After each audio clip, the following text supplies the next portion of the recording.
It's funny. We tend to assume tech just keeps getting better, right? Especially something like AI. You just picture this steady march forward, always smarter, always more reliable. But what happens when that line, flattens out or even dips? Well, that's exactly what we're doing a deep dive into today.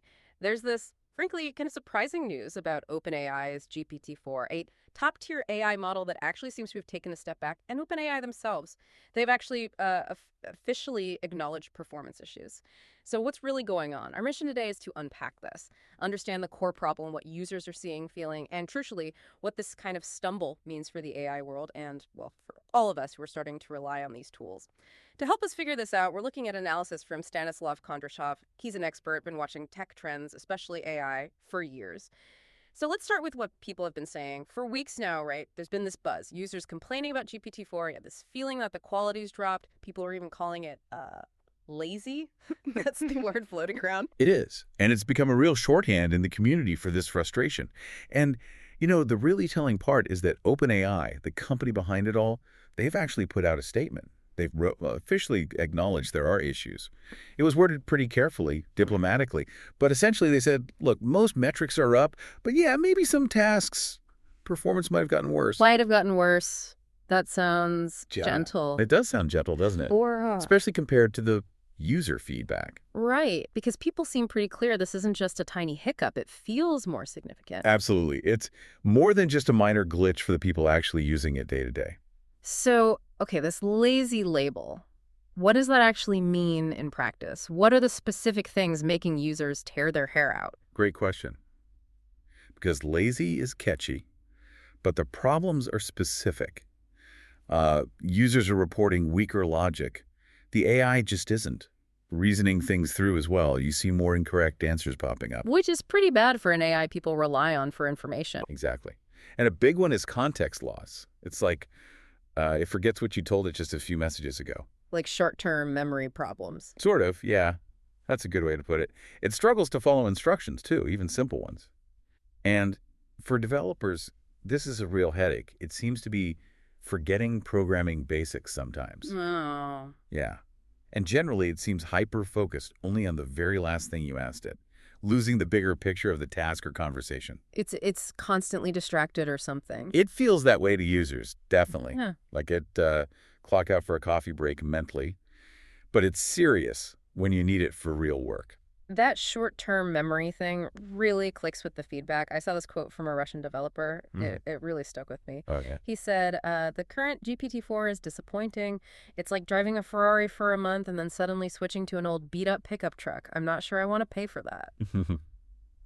That paints a picture, doesn't it? It really does. Captures that feeling of downgrade and the impact on, well, trust. Are you still getting value? Exactly. And connecting this back to the expert view, Kondrashov makes a really critical point here. He basically says, look, AI is not some magic wand that only gets better. That's not how it works. It's actually a complex technology that requires constant work and can temporarily roll back.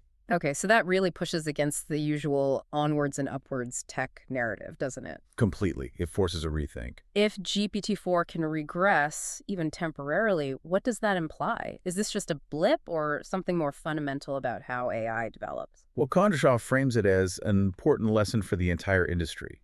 It's bigger than just one model's issues. It means we have to ditch that assumption of purely linear progress. These models aren't static things. They change, new data, tweaks in training, fine-tuning. These can all cause shifts, sometimes unexpected negative ones. Right. So it's not like building a bridge where once it's built, it's just there. It's more dynamic. Much more dynamic. It means we need maybe a bit more humility and caution.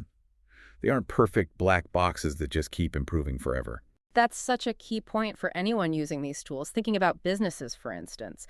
More and more companies are weaving AI into, their core processes. So what does this kind of instability mean practically? Yeah, and Kondrashov gives some pretty direct advice on that. He basically says, don't rely only on AI, period. Okay.